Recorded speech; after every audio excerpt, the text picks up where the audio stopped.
बड़ी खबर, मोदी कैबिनेट ने वन नेशन वन इलेक्शन पर रामनाथ कोविंद कमेटी की रिपोर्ट को मंजूरी दे दी है। कांग्रेस अध्यक्ष मल्लिकार्जुन खड़गे और केंद्रीय मंत्री गिरिराज सिंह ने क्या कुछ कहा है, सुनिए। ये प्रैक्टिकल नहीं है और ये चलने वाला नहीं है। ये सिर्फ चुनाव जब बात है, कोई ना कोई कुछ मुद्दा नहीं मिल रहा उनको, ऐसी चीजें बात करने के लिए, इश्यू को डाइवर्ट करने के लिए वो बात करते हैं और इसीलिए और पूरे देश के लोग कोई मानने वाले भी नहीं है। ये देश के विकास के लिए जरूरी है वन नेशन वन इलेक्शन। देश के लॉ एंड ऑर्डर के लिए जरूरी है, क्योंकि 2-3 महीने सारे फोर्स वहां लग जाते हैं। ये देश के प्रगति के लिए जरूरी है। और 1967 के पहले तो खड़गे बताएं ना, राहुल बताएं कि एक देश एक इलेक्शन होता था कि नहीं होता था, उसमें कौन सा नुकसान था, क्यों नहीं नेहरू उस समय इसको रोक दिया था। तो जब एक नेशन एक election, one nation one election, ये पॉलिसी दी बेस्ट पॉलिसी है। इसे पॉलिटिकल वेंडेटा के तहत कांग्रेस विरोध कर रही है या अपोजिशन जो भी विरोध करेंगे। हमारे साथ हमारे दो सहयोगी इस पर जुड़ रहे हैं, रवि त्रिपाठी और रविंद्र कुमार। सबसे पहले मैं रवि त्रिपाठी आपके पास आ रहा हूं।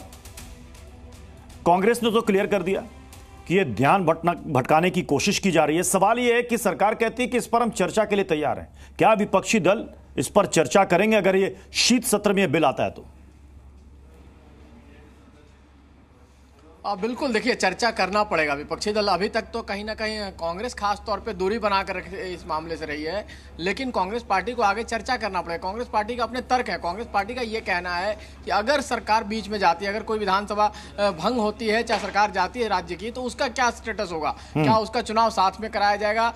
दूसरा चुनाव जो भी होगा उसका टेनियर कब तक का होगा? क्या 5 साल के लिए आगे होगा या फिर अगला चुनाव, मान लीजिए 2024 में जो सरकार बनी है, अभी लोकसभा विधानसभा जो भी सरकार बनी है, अगर कोई विधानसभा भंग हो जाती है 25 में, तो उसका टेनियर 29 तक रहेगा या 30 तक रहेगा? ये जो सवाल है, इन सबका समाधान निकालना पड़ेगा। सरकार इन पर बातचीत करेगी और अगर इस मामले का सॉल्यूशन निकलता है तो शायद कांग्रेस साथ देगी। वह कांग्रेस प्रेस कॉन्फ्रेंस करने वाली है थोड़ी देर में। अभिषेक मनु सिंघवी जो लीगल उनके एक्सपर्ट हैं और लगातार न्यायालय में उनको आप देखते हैं, तो अभिषेक मनु सिंघवी और केसी वेणुगोपाल बाकायदे प्रेस कॉन्फ्रेंस कर पार्टी का एक पक्ष रखने वाले हैं, क्योंकि इससे पहले जो खड़गे साहब ने बयान दिया उसमें साफ तौर पे था कि कहीं ना कहीं ये पॉलिटिकल एक्सटेंट है, चुनाव से पहले डाइवर्जन का पॉलिटिक्स है और ये प्रैक्टिकल नहीं है, ये कहना है। तो कुल मिलाजुला का अभी फिलहाल ये बयान है चुनावी, लेकिन कांग्रेस पार्टी भी धीरे धीरे कहीं ना करके इस मामले पर। रविंद्र आपके पास आ रहा। रविंद्र, रामनाथ कोविंद की कमेटी ने ये सिफारिशें की थी और एक लंबी चर्चा के बाद, और अगर सरकार कह रही है कि फिर हम एक चर्चा करना चाहते हैं तो फिर तो और भी लंबा वक्त लग जाएगा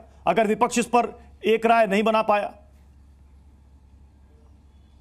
देखिए, लगभग 200 दिन तक कोविड कमेटी ने इस पर चर्चा की है और 22,000 से ज़्यादा लोगों ने उस पर अपने सुझाव या प्रतिक्रिया दी थी। 47 राजनीतिक पार्टियों ने अपनी प्रतिक्रिया दी थी, 15 राजनीतिक पार्टियों ने विरोध किया था, बाकी सब ने इसका समर्थन किया था।